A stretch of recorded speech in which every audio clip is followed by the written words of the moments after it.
You're watching Leafs Morning Take with host Nick Alberga and former NHLer Jay Rosehill. The show starts now. Rosie, just before we start today, I just want to tell you that I won't be discussing my contractual status on the podcast today or moving forward, but I hope you had a great summer. You're such a bitch. Yeah, that's your right to do, Nikolai, so I don't blame you. Thank you. I appreciate that. How are you, Rosie? No one else has to talk about their job status and contract status so openly. Why do these athletes? I don't know what you're referring to. I'm just talking about my own contractual status. So one day if you don't see me on here, you know what happened. You got put on an airplane and sent packing, buddy, because of performance issues. That's what happened. Yeah, probably it. So what's going on, everybody? It is Thursday, September 19th, getting closer and closer to puck drop. Nick Alberga, Jay Rosehill.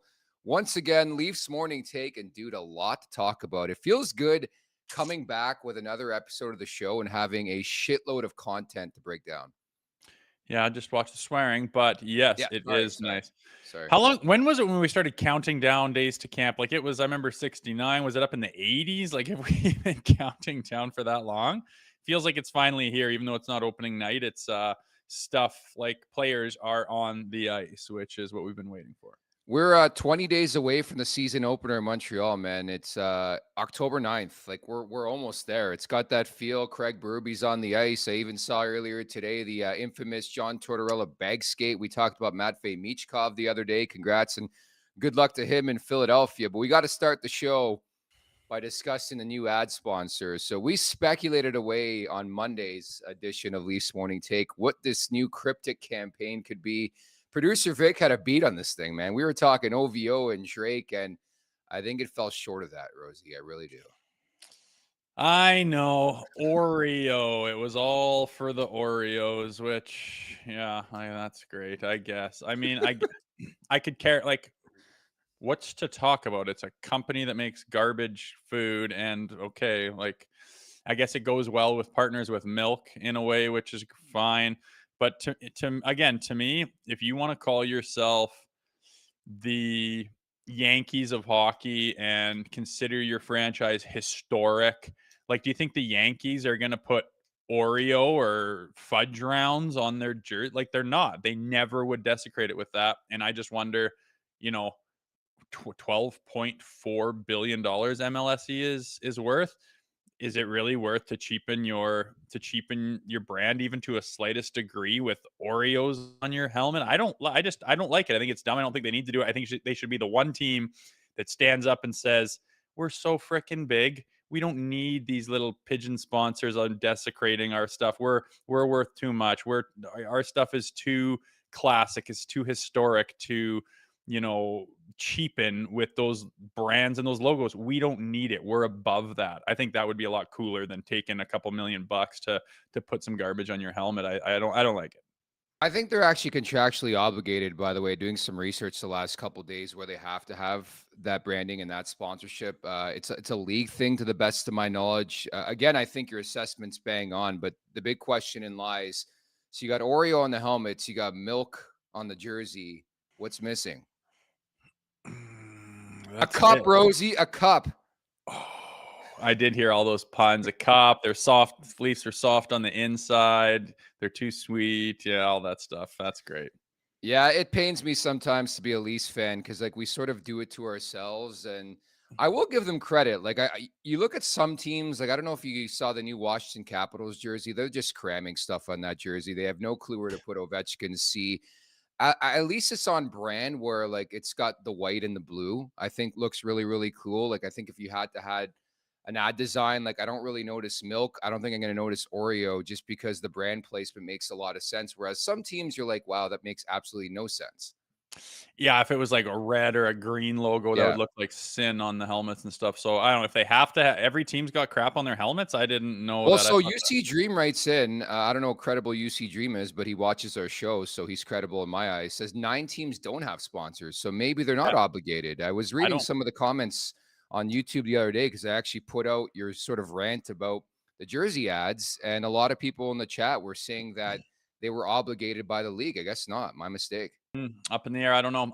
Yeah, I can picture helmets right now as of last year that don't have sponsors on it, so I don't see why. And I'm pretty sure if you're the Maple Leafs and you don't want stuff on your helmet and keep it true. classic, I can't imagine the league will force you. But I don't know. I stand with my decision and opinion that I think it looks like hell, and you shouldn't have to have it. And the Leafs are big enough, strong enough, and rich enough to not have to have that stuff splattered on a historic thing like that. What is? I guess they have Bell on the Canadians helmets, do they not? Think so. Yeah.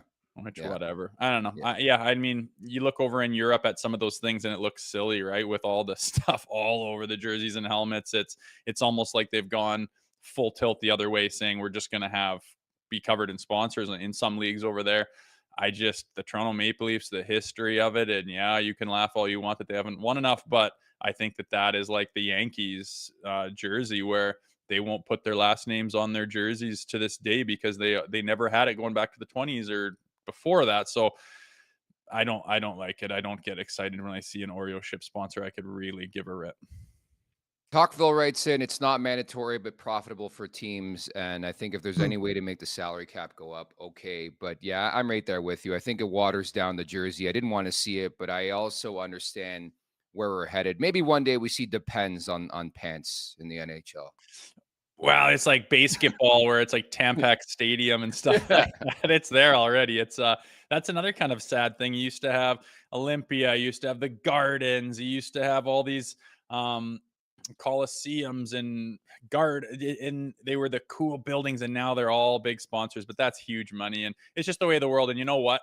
I was interviewing Ron Stern yesterday, and I mean, what the average NHL salary was when he was playing was, I can't remember, but like 100 grand or something or less. And I mean, you look at it now, what the minimum is, what the max is, what the cap is. I get it. Money makes the world turn, and hockey is in a pretty good spot considering they've had some bumps along the road. So we didn't want to dive into the minutia of the whole Rogers announcement yesterday with Bell, but I wanted to ask you this way, since you're a certain or an ex-player in the league, did it ever happen in your career where there was an ownership change or a partial change in this instance, or a selling, and how does that affect the room? Does it affect the room? Because I know a lot of the players were fielding questions yesterday on media day, but they had found out like 2 minutes before going to the podium.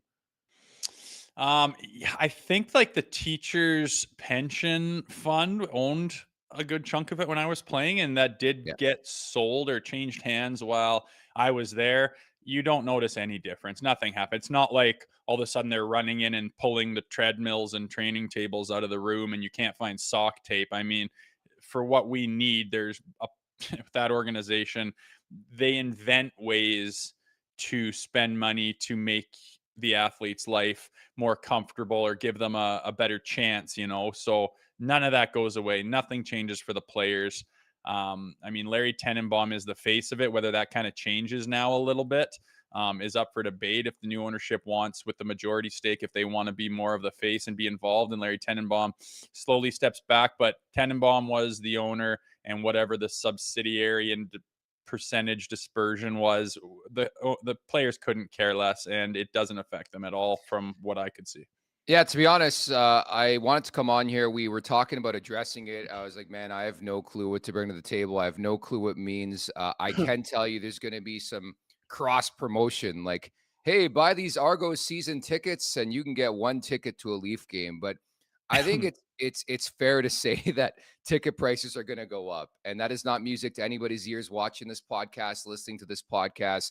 Me specifically, I really couldn't afford to go to a game to begin with. I don't go to many games. I don't think much is going to change on my end, to be honest. Yeah, I mean, is there anything on earth that's getting cheaper? Like nothing is Maybe ever going to get bananas. That's cheaper, about but it, but not even. Yeah, TVs, actually, remember when TVs were like 2 grand? Now it's like 400 true. bucks for a 70 inch. Yeah, I mean, it's 12 billion dollars. I mean, and then right after that, they were talking about how the Jays were bought in like '02 for like $120 million. Now they're worth 2.4. Like, what kind of investments are these, man? It's insane, the profit and the exponential growth with these outfits. I think everything's worth over $1 billion pretty much now, and the NFL is just on another planet. It's sports are in a good spot in North America. Dave Brotherson writes in, if they won't allow TikTok, I think Pornhub is a no-go. I wonder, like, if it makes money, I think the NHL would be willing to go anywhere. Like, do you think there's a certain ground where, like, you can't touch Durex, you know? Yeah, I think there's enough companies out there with money where you don't have to go into something that's not confrontational. What am I trying to say? Controversial. Ah, No, I don't see any reason to open up that can of worms for a big outfit. okay, fair Sorry, Nick. enough. We're not going to talk ads the entire season, but it is like a staple of this program, I would say, in September whenever the details come out. But again, we were thoroughly disappointed when Oreo was announced. I'm like, we're speculating like October 8th, there's a clock. Maybe there's a new OVO jersey, and it's Oreo on the helmet. So let's move on. At the Leafs Nation 401, you're watching here on YouTube. Welcome for the first time if you are. Hit that subscribe button, hit that like button, Leafs Morning Take wherever you find your podcasts. And on the way out, make sure to leave us a 5-star review. Also, don't forget to visit theleafsnation.com. And Rosie, as you're all aware by now, if you're looking to watch the big game, Greta Bar YYZ is where you should be. From the fantastic street food menu to the weekly drink specials to these 60-plus arcade games, Greta Bar has it all. Additionally, we're happy to announce that we'll be down there for Leafs Nation viewing parties, Rosie. Coming soon, details on that. But how jacked are you for that? Rosie's coming back to town. I'm excited for that, buddy. I love it. I like getting back to that city. I did a couple times, once, twice last year. And I think it's going to be happening more and more as we do some live shows, some viewing parties. Check out Greta. It was just about finished last time I was there. Yeah. And for the All-Star game. And now it's been rocking, and you have been frequenting it. And I feel like I'm missing out. Lots of FOMO happening. So we'll rectify that soon, be in town, and encourage everyone to come out to Greta and say hi and take part. Also looking forward to October 9th, the return of our main man, Zach Phillips, the Leafs Nation After Dark. He's in the chat right now. Like the stream, ladies and gentlemen. I want to see him on the Smelling Salts big time this season. So thanks for the support. You talk about somebody who's there at Greta more than me. It is Zach Phillips, 590 King Street West. Let the games begin. Go big. Go to Greta Bar YYZ. Dude, lots to cover here. Let's start with the early line combinations on day one of camp. And we sort of laugh about this, and I think it's because we've almost been like, you know, it's like one of those things where the lines change so much. We've been conditioned not even to worry or care about the lines, but maybe Craig Berube's different. So different groupings. They have 3 different groupings. The ones you should care about are Group A and Group B. Group B was just, I believe, on the ice, but we saw Nyes, Matthews, Marner, McMahon, Tavares, Robertson. Your thoughts, Rosie? Nothing. These are meaningless lines. Training camp's a joke. If you're talking about really getting down to the nitty gritty of what this team's going to look like, look at all these guys. Like, it's just all over the place. Quill and like, I don't care. I mean, Nyes, Matthews, Marner, that was kind of a lock. And then Tavares, Robert, like none of these guys are going to, I don't care. I don't care. It means nothing to me. It's training camp. They're all just running some lines, getting going. I don't think any of the real evaluation comes until exhibition games for the most part, and what these line combinations are with literally 3 times more people than you are going to see on opening night. Then why would we analyze? I just don't care. It means nothing. You could throw any of these guys anywhere, and you're just dicking around on a skate at camp. The lines don't mean anything. It's too early. Well, to me, it tells me this is how the lines are going to start in camp. Like what, with the first one? Just the first yeah, one? like the top 2, the ones I mentioned on the screen, not the other ones, not the bottom 6, the top 6. Those are the McMahon, lines. Tavares, Robertson, you think is going to be a line? Yeah. At opening night? Like, why would they just throw that out there? There's obviously like method to the madness. They're not just going to throw the trio together. What are the top guys? You think McMahon and Robertson are going to be on the second line and on opening night? Well, that's not the second line. I mean, we're not going to number lines. We don't number lines in the NHL anymore, but I think that makes sense that it could be like a third line or. I don't even see either of those wingers being on the team on opening night. Really? You don't think Bob McMahon's going to be on the team? With Pacioretty, I think Cowan's going to make the team. I think there's tons of competition to just automatically think Robertson and McMahon are going to be there with McMahon's Tavares. on the team. I'll tell you right now, McMahon's on the team. Robertson, I still think there's a chance Robertson's traded, but I think McMahon's on the team. Well, there's going to be some stuff go on the next. So how long is that? 20 days? Yeah, 20 days. God, that's a long camp. That is insanely long. That is painful. I would hate that, man. 6 it gets back to the games. Yeah, So long. So much. That's such a grind. So long, never ending. All by the end of it, all you want to do is play for real. And 20 days is a long time. It gets back to the point of finding a way to like shorten the season or end it earlier. Like these guys have been skating for like 2 or 3 weeks. I don't understand why camp couldn't have started 2 weeks ago, but here we are. The majority of these guys have been in the city for a couple weeks. You want to make Informal camp a skating. month long? No, I want to make it shorter. I want to start the season like October 1st. Oh, yeah, I know. I mean, it used to start earlier. Like when I played, I remember just because my brother's birthday is October 3rd and my first game was on his birthday. And that's what they did with my family is went over for my brother's birthday and watched my first game. My dad flew in, but it was earlier. Now it's considerably later. And I don't get why they do that with how jam packed the season is, the schedule is, which like last year, free agency was the day after the Stanley Cup parade. Like that's too tight, man. Like it goes deep into June. Yeah, I do not understand why they don't start like October 1 is opening night. That would make way more sense to me in the schedule. Yeah, it drives me nuts sometimes because then There's we're got to be a reason. working and then July 1 happens. Summer just seems a little weird. Nick Robertson, I guess, met with the media. I guess the first group is done on ice duties, at least for today. But he says, I'm not going to deep dive into that. I signed in Toronto. I'm happy to be Toronto. Being back there here a week ago, it's good to see everyone. I'm happy just to be back. I think he's saying all the right things, but I think the writing could be on the wall, like something's going to transpire here. Why do they ask those questions? Like, why do they even ask? Like, why has in the history of reporting, has anyone got any other friggin' answer than just happy to be here, just want to be a part of the team, focusing on the future? Like, what do you expect? No, I know this contract's just a sham. They're going to ship me out the door for sure. I'm trade bait right now. Thanks for having me. I'm going to go sit in my stall now. Like, like, why do they keep asking? I can't believe we haven't talked about Mitch yet. You're slow rolling that one, but like, why do they ask these mundane questions and why are they surprised when they get the most mundane answers? Got a job to do, my friend. Got a job to do. Yo, hide behind that. It's And my then job. Well, your job's freaking useless to ask there's the off useless chance. questions. There's the off chance that somebody is going to reply and say something Oh, that's you show newsworthy. me a reel of the off chance where guys say something worth It's not going to listening happen to in with this market. These zero. guys are conditioned. Like John Tavares, I covered this guy when he's 15 years old. He's There's not going to nothing say a else single to thing. say. Like, what do you want anyone else to say? What do you want them to say? What do you want Mitch to say? Yeah, we're really close, actually. My agent just called me and I'm on 14 and they're at 13 too, so we're really close. What do you think he's going to say? There's nothing to say about his contract. He doesn't even know.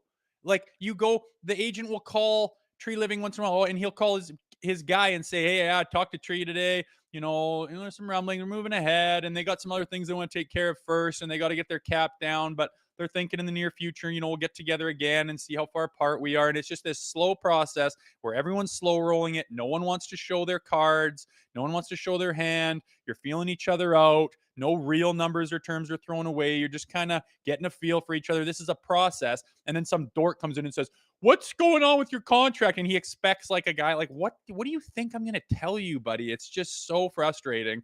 And then to hear Mitch come out the way he does yesterday is no surprise to me. So I get what you're saying. So like Robertson, that was his first time addressing the media. You're not going to ask about the extension. Like I think they just asked him about the extension.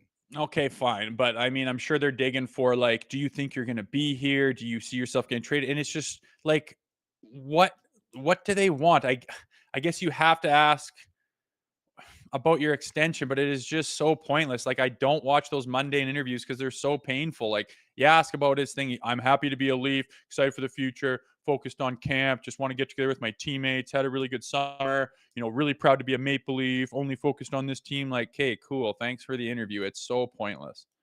Since you brought it up, I mean, this is among the stories I want to break down, but Mitch Marner, his, I guess, first avail, although he spoke when Matthews got the captaincy, but again, he deflected everything. He deflected everything again. To your point, what is he going to say? But he said, I'm not here to talk about that. I'm here to talk about the season.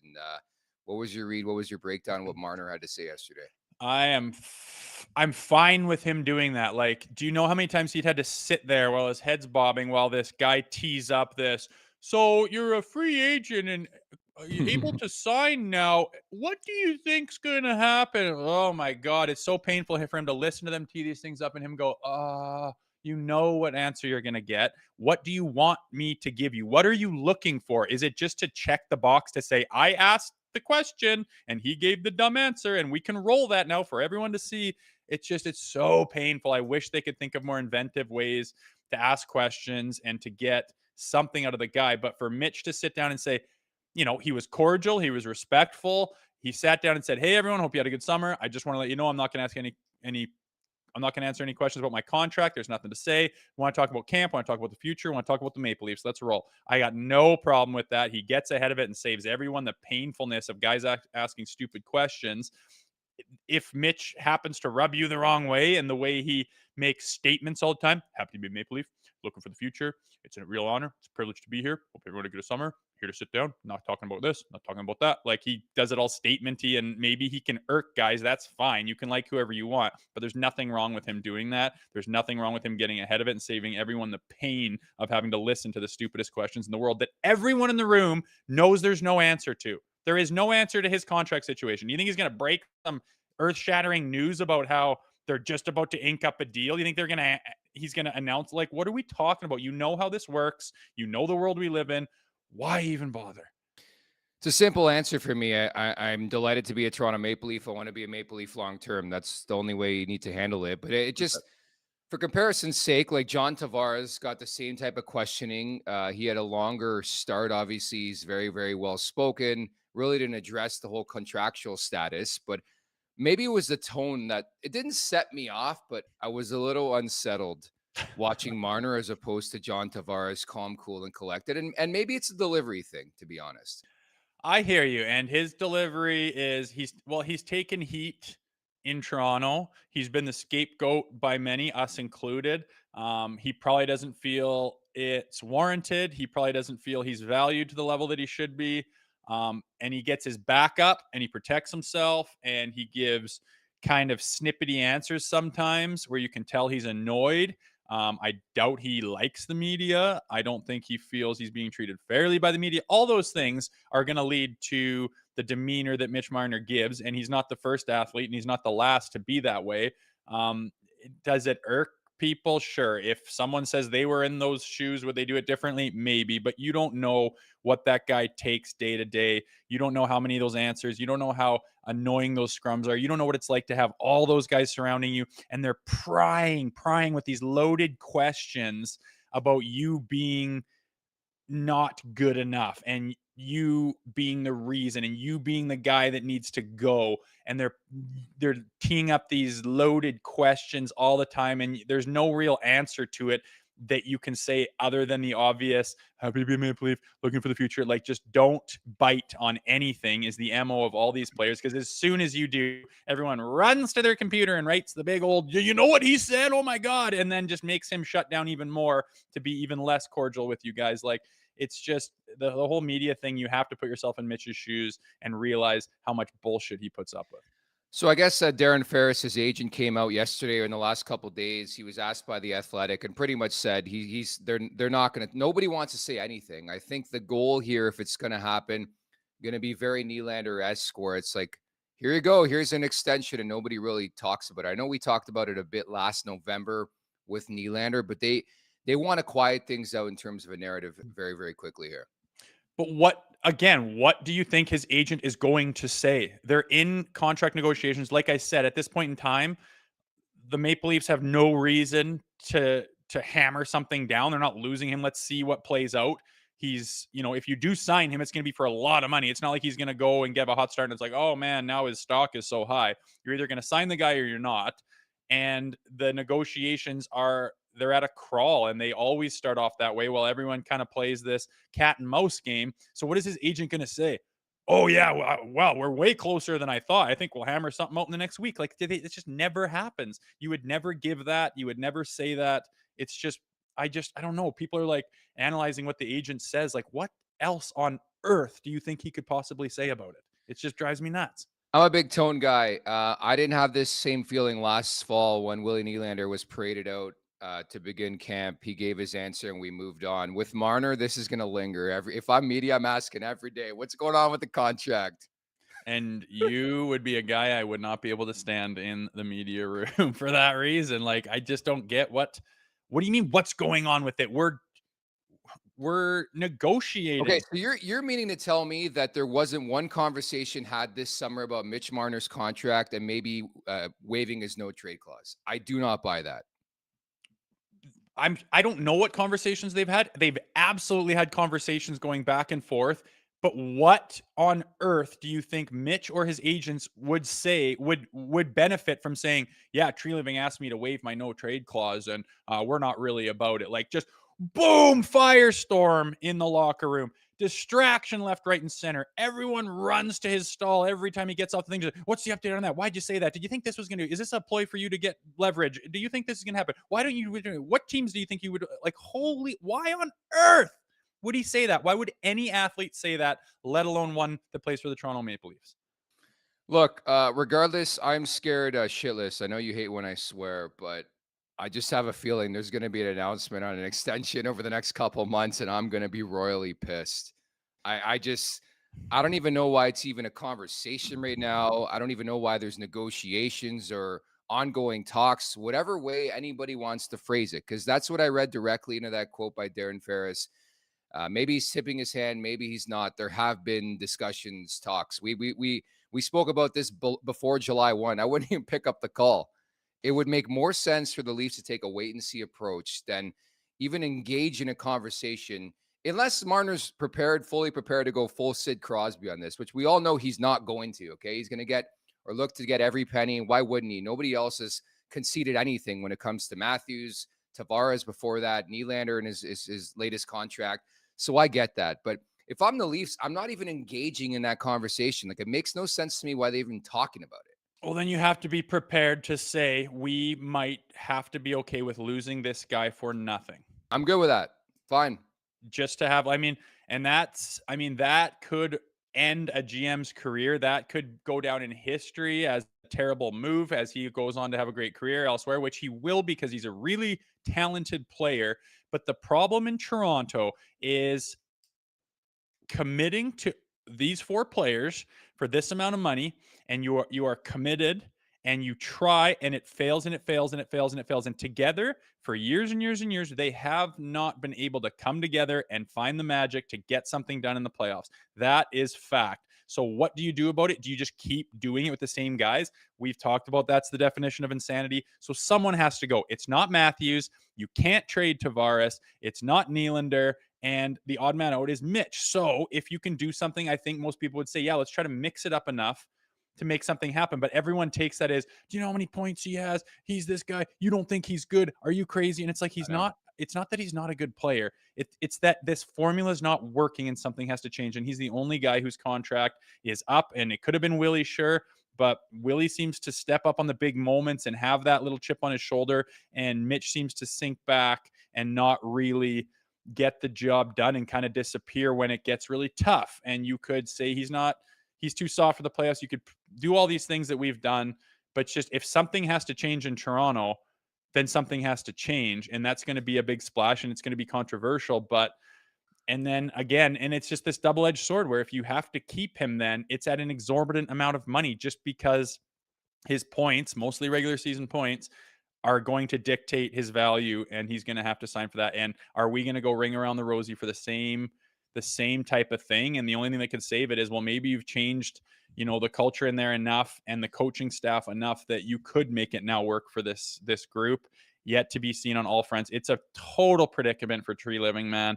I have no idea what he's going to do, but it might be made for him with that no trade clause. Believe it or not, other people actually spoke on media day to kick off training camp. The one thing that stood out for me, Brendan Shanahan, although we don't have confirmation or clarity, we think he's in the final year of his contract. And the wording was interesting from him because, to the best of my knowledge, really hasn't been reciprocated through the media before, saying our goal is to win a Stanley Cup. Which leads me to believe like the pressure is on. Is it cup or bust in Toronto this season, Rosie? I don't. Again, what do you want him to say? Every single team. He doesn't say this any year. It's always like, yeah, we're building. He actually puts some emphasis on winning something because every year it seems like they're winning a round, not a cup.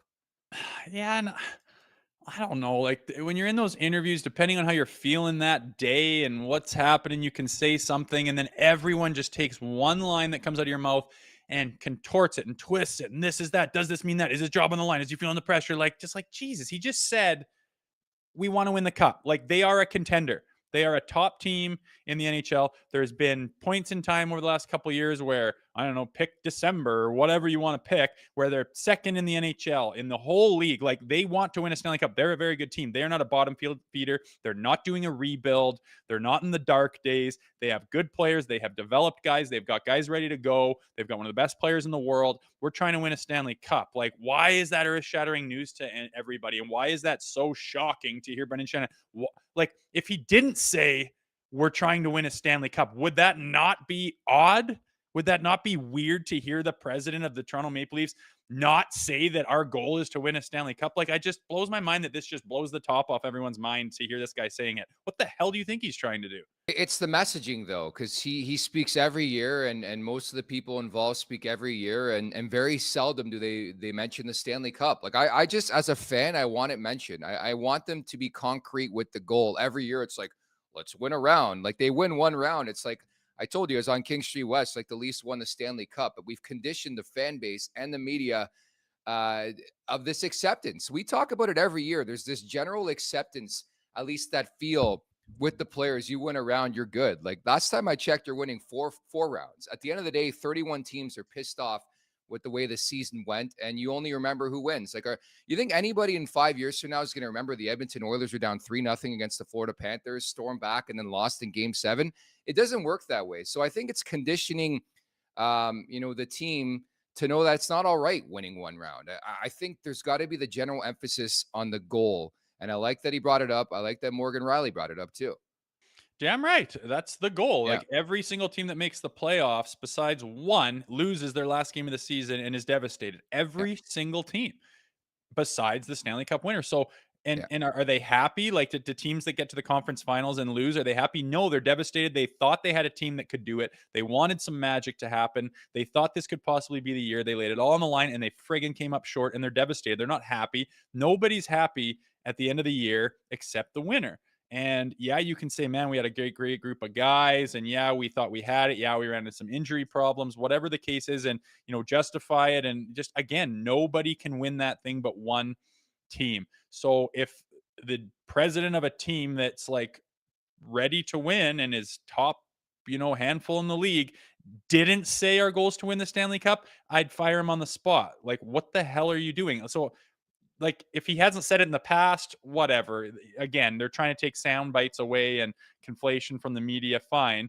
But the fact that he said that, I'm just like, well, obviously, like, it's not earth-shattering news to me. I think that he should say it. I think that just about every team in the league should be saying that. Look at St. Louis when they were dead bloody last at Christmas and they won the Stanley Cup. So why wouldn't every team out there right now at camp, they have no idea how bad they're going to hit their stride, if they're going to catch fire in a bottle, if they're going to, their D are going to come together and just play rock solid, if they're going to find these line combinations that is pure chemistry, if their goalie is going to take a big step forward and stand on his head, and all of a sudden they can be a contender where no one thought they were. That happens, and every team is trying to make that happen, and every team's goal is to make the Stanley Cup and to win the Stanley Cup. So why is this a surprise that Brendan Shanahan has said that? It shouldn't be.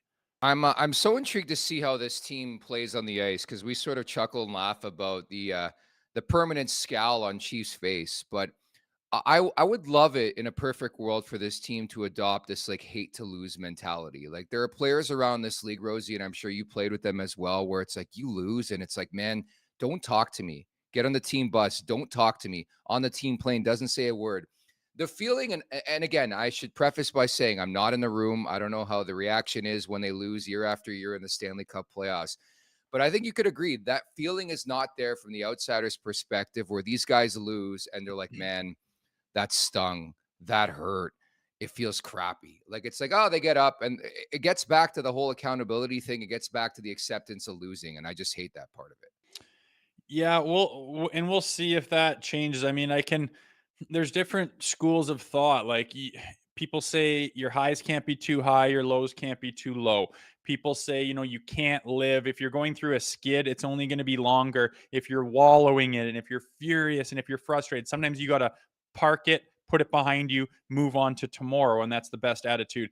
And, the fan bases of all these teams can dissect the mood of a guy's interview or decide, or you see him smiling on the plane and they just lost or something like that. It's not really fair, but everyone has their ways of dealing with the ups and downs of a hockey season. But I do know that if you have a team that is a contender, that is legit, that is really playing together as a collective team, it's not a bunch of individuals, it's everyone kind of on the same page, that when you do lose, everyone's like, they're disappointed and pissed and want another crack at it because they know they're better than that and they know they can beat every single team in the league, and they're just constantly trying to get that consistency, to go on runs, to win 3 in a row, to win 6 in a row, to never get beaten, to come back from behind, to protect leads, to finish teams off, and to move towards being that team that's ready to go win a Stanley Cup. So yeah, that attitude should be present in a team that believes in themselves, but there's so many different personalities and how they handle losses and stuff. It's not really fair to critique. And when you get those one-word answers and stuff from the players, it's because they don't want to give anything for the media to run with. Once again, you're just going to get these stoic guys because they've learned too many times that you give one inkling of personality or one little mood over here, and like if you act too pissed off in an interview at the end of a loss, things are falling off, they're losing confidence, you can tell the frustration is setting in, big old articles are going to be wrote, and the guy's like, screw this, man, I'm going to give you guys nothing from now on. That is the reality of the media and the Toronto Maple Leafs relationship. Well, I'm sorry to say, if you don't like it here, go play in Utah or something else. I don't know what to tell you on that front. This is what you signed up for, this market. It's the epicenter. It's the epic of hockey. I laughed at this tweet. James Nichols, my buddy, who covers the New Jersey Devils. Sheldon Keefe is running intense drills. They're fast, physical, and not much downtime between reps. So Sheldon Keefe having a good time. Oh my goodness, that's insane, man. They're gonna go places. That's wild. I can't believe it. God, these clips are painful. Yeah, I know. I hear you. You hate media day. If you recall, I hate the day, locker room cleanout day, when the season's done and the guys come out and they're like, "Look, I don't know what to tell you." They're just trying to get out of Dodge, get away for the summer, go golfing. But you're right. That is a painful day, no question about it. No question about it. So it felt like Groundhog Day a bit, but we sort of covered this the other day. The rumors came out last week, but Willie Nylander is going to start camp at center. Your impressions of that? And it sounds like he's going to be sort of a combo with Max Domi, which I won't lie, I sort of like. I see the reasoning. It sort of happens to me in beer league all the time, where it's like, am I playing center? I'm taking face-offs, but am I playing center? Did you read into that the same way? I just think that, they've done it before and it was short-lived. But now that Willie is going to be a Maple Leaf for the vast majority of the future, long time now, you got all kinds of time. It's like, why not now take the time to see where Willie fits? Let's see if Willie can be a centerman. Let's see if he thrives there, if it makes sense, if it helps out our lineup, if it gives us more options. Let's put him there. You've got nothing but time. Nothing but time. Willie is locked down. You got nothing but time. Does the regular season matter? Everyone says no, it doesn't matter. They're fantastic in the regular season. No one's worried about that. So why wouldn't you give him training camp, preseason, give him the first 8 games, no matter what, to play center, and give him a real honest try, so that when you look back, you can say, you know what, we tried that 100%, and whether it worked or not, whatever the answer is, you'll find out. But it does lead me to think, well, they have tried this before and it was very short-lived. Why was that? Why was it so short-lived? There's a reason for it, and I have my suspicions that it didn't look good. So whatever, give it a try now. I could care less. You're not losing anything. No one's freaking out. Oh, this is really risky, leaving Willie at center. No, it's not. Go if you think it might be a fit, give it a try. Put him there and leave him there, and give him an honest try, and then reevaluate afterwards. It's totally fine. It's September right now, going into early October. Give him a chance, see if you like it, and then you could at least say, hey, we absolutely tried that, and whatever you find out, roll with that. I hate when you're right, Rosie, but I echo those sentiments. First and foremost, the contract's locked in. It's not like he's playing for a new deal anymore. From the Nylander standpoint, I would love to know what he prefers. He probably prefers the wing, but he has a history playing up the middle, and I think he would and should be open to the possibility of playing center, especially knowing that he has the contract in tow. He's not playing for that anymore. I could see a bit of a dip in production. The other thing I think going in his favor, obviously, is the fact that, and this just happened the last couple of days, but Fraser Minton, he really made some steam and some headway last fall, and that's what led also to the decision to maybe get off the whole Nylander experiment at center. Minton's not going to be in the mix this year. And it also maybe tips their hand a bit on their feeling when it comes to John Tavares. Do they think he can hack it at playoff time as a number 2 center? Because I think we both agree, if you stack the middle the way they intend to, at least to start, it is a matchup nightmare. Having said that, we've seen that in action, and it doesn't work out the way they intended to work out. But I agree. I think this has got to be a longer look. I think last year they played 2 preseason games before shutting it down. I want to see at least 10 games of Nylander at center. Yeah, give him a shot. See how it fits. See what he likes. I mean, if he's adamant about, I don't like it, I don't feel comfortable, well, then why would you try to force a square peg? I mean, I know if it works, it can give you options and open up some opportunities for different wingers here and depth at center and all that stuff. Fine. But you got to try to decide if the defensive side of the puck gets neglected with Willie at center. And that's not a knock on Willie, but he is a high octane, fast paced, offensive minded guy. And it's not like he's going to be cheating and blowing the zone, but he's always going to be thinking offensive zone, score a goal, get a step on their team and try to make odd man rushes and whatnot. That's just the nature of the beast. And I'm telling you, I don't care how skilled you are or who you are. If you're caught on the wrong side of the puck, the transition in the National Hockey League is so bloody fast that when you make a mistake and get caught on the wrong side of the puck, it goes the other way so fast, and very, very often those turnovers and those missed assignments end up in the back of your net.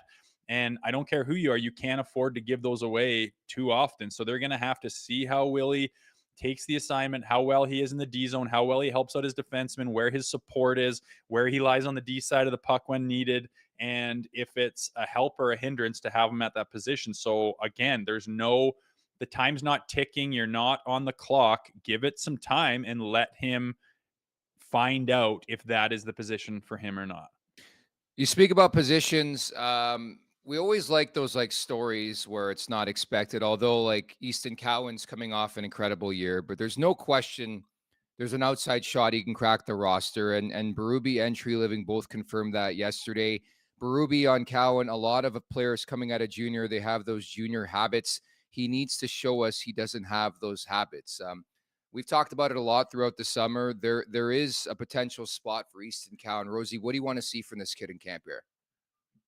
Yeah, I mean, first of all, I love Chief. He's just, how you go, especially with the media tries to was that cryptic, or what did he mean by that? Or I'm going to spin that, or is that shining some light on this opportunity? Oh my God, Craig Berube is just going to tell, he's going to have no problem with the media. No problem. He doesn't hide anything. He doesn't spin a yarn. He doesn't try to hide and throw some shade over here and tip his hat to that. He doesn't do any of that. He just says it like it is. Yeah, there's a good opportunity for this kid to make the team. Why would that maybe not happen? Well, he's young. He's coming out of junior. Sometimes those guys have a lot of bad habits. He's going to have to show and prove that he doesn't have those habits and that he's worthwhile to play X amount of minutes in this lineup. And his positives outweigh any potential negatives. And if he does that, then he's going to probably be on this team because he is that caliber of player. Very simple. And if he does that, it's going to be because he proved to him and gained his trust and showed this isn't the O. I know what to do. I can handle it. I understand my responsibilities. Again, like I was talking about with the transitional game, those little mistakes, those little turnovers, those little missed assignments, man, they blow up in your face in that league. And he's going to have to make sure he can prove that he's ready for that challenge. And I'm of the ilk that he is. I think that he's got so much skill, and I think his confidence has gone up even more than last year. And we know he did damage and made a lot of noise as young as he was last year at camp. So if he just comes in and does the same thing and then shows that he's a professional, shows that he can, understand that league and how quick it is and what the assignments are, and be trustworthy to be playing in all these different situations that would require a player of that line and getting those kinds of minutes, then Craig Berube's all about having him. And he just lays it out there. Yeah, he could make the team, but here's what could go wrong, and we're gonna see if he's there or not. There's just no BS in his tactics, and I just love that. It's a breath of fresh air. Pretty simple for me. Much to what you're saying, I think defensively is going to be the biggest transition from junior hockey to the NHL. If he can prove that he can play on the right side of the puck and really support his line mates, I think it goes a long way, especially in a Craig Berube system. I think the other thing you want to see is physicality. I know that's not officially a word, but long time ago, Pierre What? McGuire said it. So we're gonna, Physicality? yeah, That's not a it's not an word? official word, not an official word. Okay, But cool. I Cool, think Webster. I think Cowan's got to be physical. Like we know him to be a bit of a shift disturber, bit of a pest, all around player. I think defensively he's got to be sound. I think the offense at some point in time, whether it's at the start or at some point in his career, is going to come. And I want him to be physical, push guys off the puck, like play that Brad Marchand type style. Easier said than done. The guy's a future Hall of Famer. But I think there's a direct pathway there, especially if, he plays his game to the right way and gets in the good books of Craig Berube. I like the fact that they came out right away and said, hey, you prove your worth, we'll make a spot for you. I like that.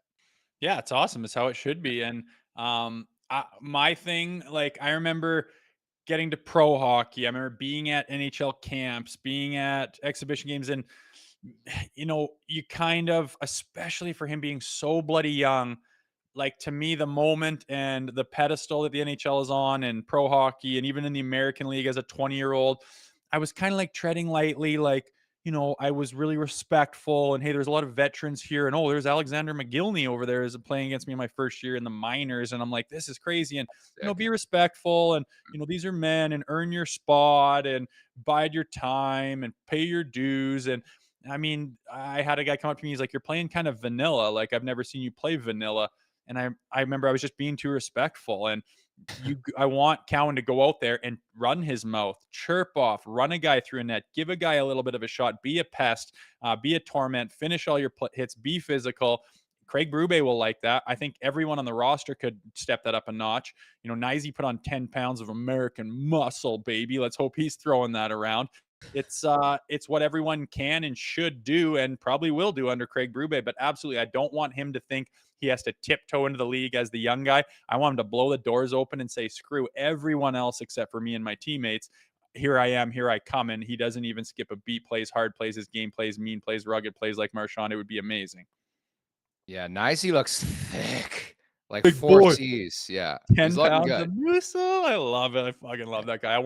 There's a guy that could get more physical, more mean. I think he's got it in him. I think the confidence level has come up a little bit. I think he knows his place and he knows he belongs. And he obviously put in a massive, massive year in the gym. I bet you his legs are just tree trunks. It's not hard for a guy. He's got that build and that body type to, you could pack it on if you hammer the gym. And I think he's going to be big, strong power forward. And I hope he plays with a bit of a mean streak too. You ready to play a game, Rosie? Okay. This is something we're going to bring to Leafs Morning Take this season. It's called Leafs Morning Take It or Leave It. Take it or leave it. Pardon me? Take it or leave it. There's 2 puns in that. We could do that. I just changed the game, baby. Yeah, hit me with that. I like it. So pretty simple. It's like Tinder. Swipe right if you think, yeah, it's going to happen. Swipe left if not going to happen. So take it would be yes. Leave it, no.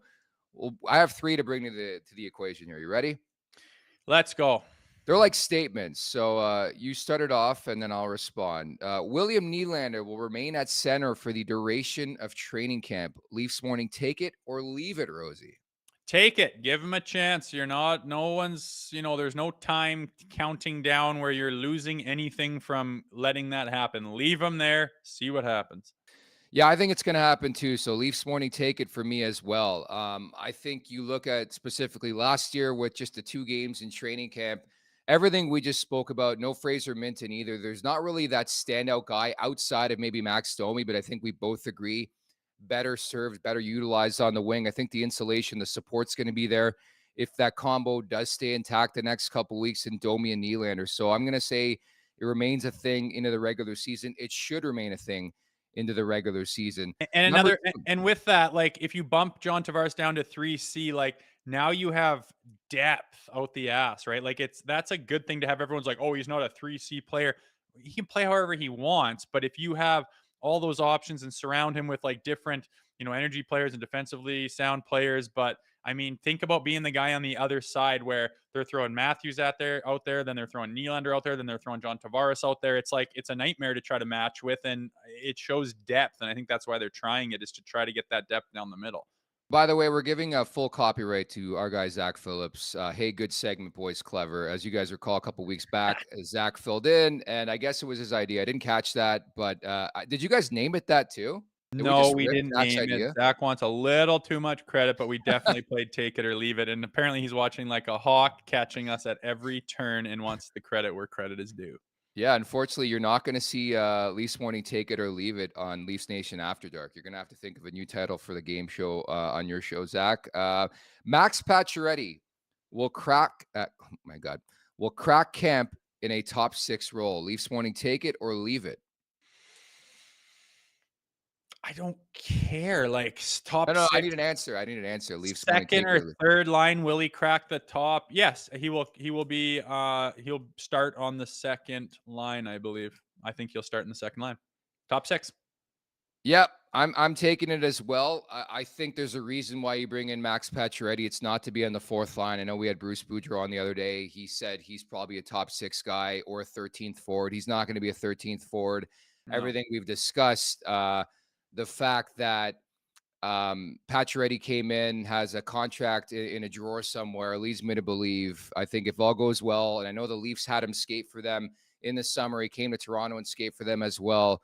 I think he will be in a top 6 look for this team, Rosie. Do you think it would hurt if he at some point was on the third line? Like maybe it's not with Tavares, that's a little bit slow, but do you think he could be fine on the third line and just create depth at forward?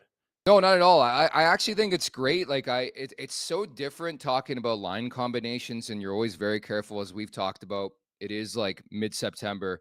But the one thing I do recall from Craig Berube's time, specifically winning the Stanley Cup, is the depth that he tried to create in his lineup. That's why we saw Alex Steen on the 4th line. I love that idea. In fact, like even thinking about doing the show today, I almost sort of wonder about guys like Connor Dewar, who's got shoulder issues right now, Ryan Reeves. I think the bottom 6 is up for grabs. It includes Steven Lawrence, who's in on camp and a PTO, fresh off winning a Stanley Cup. I think if you can prove to Craig Berube you can play his style, his type of hockey, I think the waiver wire is going to be a useful tool to this team if they have to before October 9th. Yeah, and speaking of Revo, I played for Craig Berube, and it was Peter Laviolette that got fired, and Peter Laviolette played me every single game. He said, I want a guy like you in the lineup. I know Giroux likes it. I know Voracek likes it. I know all these guys like having you there. He goes, I can't guarantee you 8 to 10 minutes, but you're going to be playing every day. It's not going to be like in Toronto where you played 1, sat 2, played 2, sat 4. You're going to be in, you're going to be dressed, you're going to be in the game. And, I like that. The boys like that. And I'm like, beautiful. Went and had a good summer of training, had a 2-year one-way contract, like ready to go. I'm their guy. The Flyers always have a guy. And Laviolette got fired 3 games into the year. It was the second fastest firing of all time. And in comes Craig Berube. And I'm like, okay, good. Chief's in here. He'll be my guy. But he did not think it was necessary to have a guy like me in every night. And I only played 35 or something games that year. So it's not like Ryan Reeves is written in stone in that lineup just because Craig Berube is there. He doesn't feel the need to have a tough guy. And it's only gotten, more unnecessary to have a guy like that since, 14 years ago or whatever the hell that was. A lot of moving parts. I totally agree. By the way, the more and more I think about it, I like Take It or Leaf It. So I think that's the new name of this show. I know, right? This game, yeah. Take It or Leaf It. I'm contributing. So well, it's funny. I started a chat with you and producer Vic, and I said, "Hey, we've got this idea to start this, game on the show." And I'm like, "What are some ideas?" And you didn't really have like a title, but it came to you. It was like a coming to God moment for you. It came to me in the moment, live on air, with the support of the chat and the subscribers. Lord I know willing. you're a big chat guy. Okay, the third and final one. Nick Robertson will be in Toronto's opening night lineup. Take it or leaf it, Rosie. Robbie McBoberson? I just, for some reason, do not think he's going to... I think they're trying to get a deal to open up some cap space, even though getting rid of his contract wouldn't be enough. I gotta go over the numbers again, gotta go over the lineup. I'm just gonna leaf it and leave it and say that he's not. I think that they gotta I think they're 1 point something over the cap. Something's gotta change here. I don't know if it'll be him or not, but I just don't know if there is a spot for him. Leaf it. That is my answer. I think Nick Robertson's going to get traded. I think, in my opinion, there was like this conversation maybe behind the scenes said, hey, just sign this deal, have a good camp, and we'll figure out a resolution, whether it's before the season starts or into the season. But my gut right now tells me Nick Robertson will not be on the opening night lineup. Having said that, injuries can happen. Lots can change over the next couple weeks.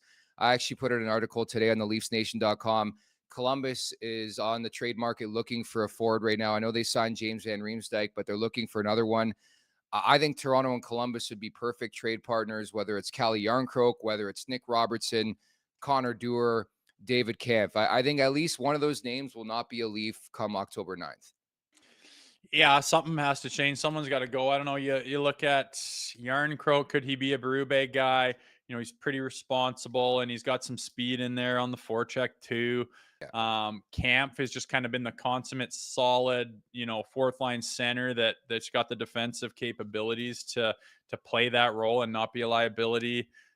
He makes a pretty good, like the different money that guys make too is a factor. Like I think like 2.2 or something like that is Kampf, where other guys are, yeah, it's a good chunk. So you're opening up a lot of space. It depends what people need, what they're willing to give. You chuck in a draft pick or two, but they know you're just trying to open up cap room, and you're not going to get a lot for those kind of guys. But at the end of the day, you got to move something around to make a roster and to get under the cap. So again, who and what and when, I'm not sure, but something's going to change. Couple things from the chat. People are horned up with a take it or leaf it, so that's going to stick. And the chat. Lot of eggplant emojis in favor of producer Vic. Somebody even calling him an AI construct. But yeah, he's so vital to the success of this podcast, Rosie. We love producer Vic. He absolutely is. He is. I don't know if people even noticed when he came on because it was such a seamless transition, but we were told to buckle up because there's going to be some hiccups and some transitions and a producer coming in that we're not sure how much experience. And he just was a veteran and poised off the beginning. No one even noticed, which is a fantastic thing. We love you, Vic Arias. Batista bat flip. It's time for the last call, brought to you by Bet365. Open an account with Bet365 today and bet on a huge range of markets. So whatever the sport, whatever the moment, it's never ordinary at Bet365. What should we discuss today in terms of a betting prop, Rosie? Anything Leafs related you'd like to discuss?